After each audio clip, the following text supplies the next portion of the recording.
20 അധ്യായം. കലഹം ശമിച്ച ശേഷം പൗലോസ് ശിഷ്യന്മാരെ കൂട്ടിവരുത്തി പ്രബോധിപ്പിച്ചിട്ട് യാത്ര പറഞ്ഞു. മക്കദോന്യയ്ക്ക് പുറപ്പെട്ടു പോയി ആ പ്രദേശങ്ങളിൽ കൂടി സഞ്ചരിച്ച് അവരെ ഏറിയോന്ന് പ്രബോധിപ്പിച്ചിട്ട് യവനദേശത്തെത്തി. അവിടെ 3 മാസം കഴിച്ചിട്ട് സൂറിയയ്ക്ക് കപ്പൽ കയറി പോകുവാൻ ഭാവിക്കുമ്പോൾ യഹൂദന്മാർ അവന്റെ നേരെ കൂട്ടുകെട്ടുണ്ടാക്കുകയാൽ മക്കദോന്യ വഴിയായി മടങ്ങിപ്പോകുവാൻ നിശ്ചയിച്ചു. ബെരോവയിലെ പുറോസിന്റെ മകൻ സോപത്രോസും തെസലോനീക്യരായ അരിസ്തർഹോസും സെക്കുന്തോസും ദർബക്കാരനായ ഗായുസും തിമോഥെയോസും ആസ്യക്കാരനായ തുഹിക്കോസും ത്രൊഫിമോസും ആസ്യ വരെ അവനോടുകൂടെ പോയി. അവർ മുമ്പേ പോയി ത്രോവാസിൽ ഞങ്ങൾക്കായി കാത്തിരുന്നു. ഞങ്ങളോ പുളിപ്പില്ലാത്ത അപ്പത്തിന്റെ പെരുന്നാൾ കഴിഞ്ഞിട്ട് ഫിലിപ്പോസിൽ നിന്ന് കപ്പൽ കയറി 5 ദിവസം കൊണ്ട് ത്രോവാസിൽ അവരുടെ അടുക്കലെത്തി 7 ദിവസം അവിടെ പാർത്തു. ആഴ്ചവട്ടത്തിൽ 1-ാം ദിവസത്തിൽ ഞങ്ങൾ അപ്പം നുറുക്കുവാൻ കൂടി വന്നപ്പോൾ പൗലോസ് പിറ്റന്നാൾ പുറപ്പെടുവാൻ ഭാവിച്ചതുകൊണ്ട് അവരോട് സംഭാഷിച്ചു. പാതിരവരെയും പ്രസംഗം നീട്ടി.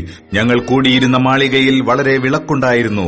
അവിടെ യൂത്തിക്കോസ് എന്ന യൗവനക്കാരൻ കിളിവാതിൽക്കൽ ഇരുന്ന് ഗാഠനിദ്ര പിടിച്ചു. പൗലോസ് വളരെ നേരം സംഭാഷിക്കയാൽ നിദ്രാവശനായി 3-ാം തട്ടിൽ നിന്നും താഴെ വീണു. അവനെ മരിച്ചവനായി എടുത്തുകൊണ്ടുവന്നു. പൗലോസ് ഇറങ്ങിച്ചെന്ന് അവന്റെ മേൽ വീണ് തഴുകി, ഭ്രമിക്കേണ്ട, അവന്റെ പ്രാണൻ അവനിലുണ്ട് എന്ന് പറഞ്ഞു. പിന്നെ അവൻ കയറി ചെന്ന് അപ്പം നുറുക്കി തിന്ന് പുലരുവോളം സംഭാഷിച്ച് പുറപ്പെട്ടു പോയി. അവർ ആ ബാലനെ ജീവനുള്ളവനായി കൊണ്ടുവന്ന് അത്യന്തം ആശ്വസിച്ചു. ഞങ്ങൾ മുമ്പായി കപ്പൽ കയറി പൗലോസിനെ അസ്സൊസിൽ വെച്ച് കയറ്റിക്കൊള്ളുവാൻ വിചാരിച്ച് അവിടേക്ക് ഓടി. അവൻ കാൽനടയായി വരുവാൻ വിചാരിച്ച് ഇങ്ങനെ ചട്ടം കെട്ടിയിരുന്നു. അവൻ അസ്സൊസിൽ ഞങ്ങളോട് ചേർന്നപ്പോൾ അവനെ കയറ്റി തിരിലേനയിലെത്തി. അവിടെ നിന്ന് നീക്കി പിറ്റന്നാൾ ഗിയോസ് ദ്വീപിന്റെ തൂക്കിലെത്തി. മറുനാൾ സാമോസ് ദ്വീപിലണഞ്ഞു. പിറ്റേന്ന് മിലോത്തോസിലെത്തി.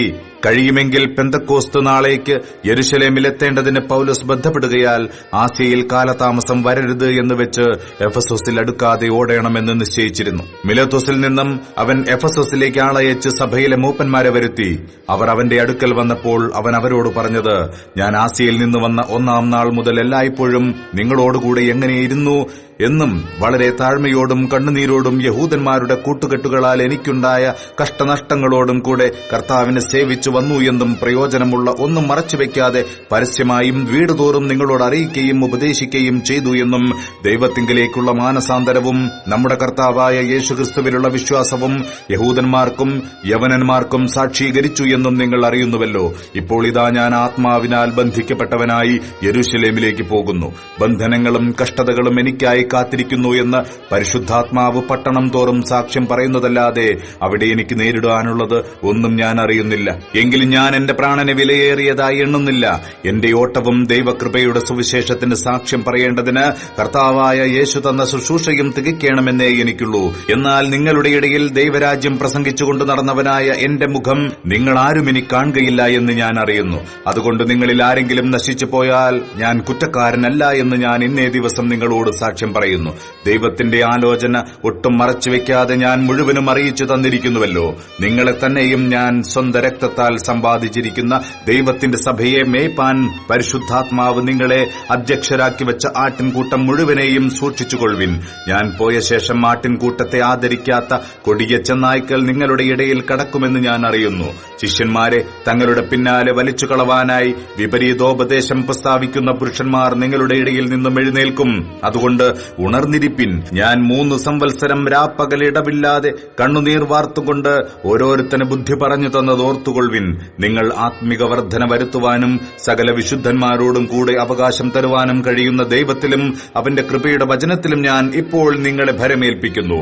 ആരുടെയും വെള്ളിയോ പൊന്നോ വസ്ത്രമോ ഞാൻ മോഹിച്ചിട്ടില്ല. എന്റെ മുട്ടിനും എന്നോടുകൂടെയുള്ളവർക്കും വേണ്ടി ഞാൻ ഈ കൈകളാൽ അധ്വാനിച്ചു എന്ന് നിങ്ങൾ തന്നെ അറിയുന്നുവല്ലോ. ഇങ്ങനെ പ്രയത്നം ചെയ്ത് പ്രാപ്തിയില്ലാത്തവരെ സഹായിക്കുകയും വാങ്ങുന്നതിനേക്കാൾ കൊടുക്കുന്നത് ഭാഗ്യമെന്ന് കർത്താവായ യേശു താൻ പറഞ്ഞ വാക്ക് ഓർത്തുകൊള്ളുകയും വേണ്ടത് എന്ന് ഞാൻ എല്ലാം കൊണ്ടും നിങ്ങൾക്ക് ദൃഷ്ടാന്തം കാണിച്ചിരിക്കുന്നു. ഇങ്ങനെ പറഞ്ഞിട്ട് അവൻ മുട്ടുകുത്തി എല്ലാവരോടും കൂടെ പ്രാർത്ഥിച്ചു. എല്ലാവരും വളരെ കരഞ്ഞു. ഇനിമേൽ അവന്റെ മുഖം കാണുകയില്ല എന്ന് പറഞ്ഞ വാക്കിനാൽ അവർ ഏറ്റവും ദുഃഖിച്ചു പൗലോസിന്റെ കഴുത്തിൽ കെട്ടിപ്പിടിച്ച് അവനെ ചുംബിച്ചു കപ്പലോളം അവനോടുകൂടെ വന്ന് അവനെ യാത്രയയച്ചു.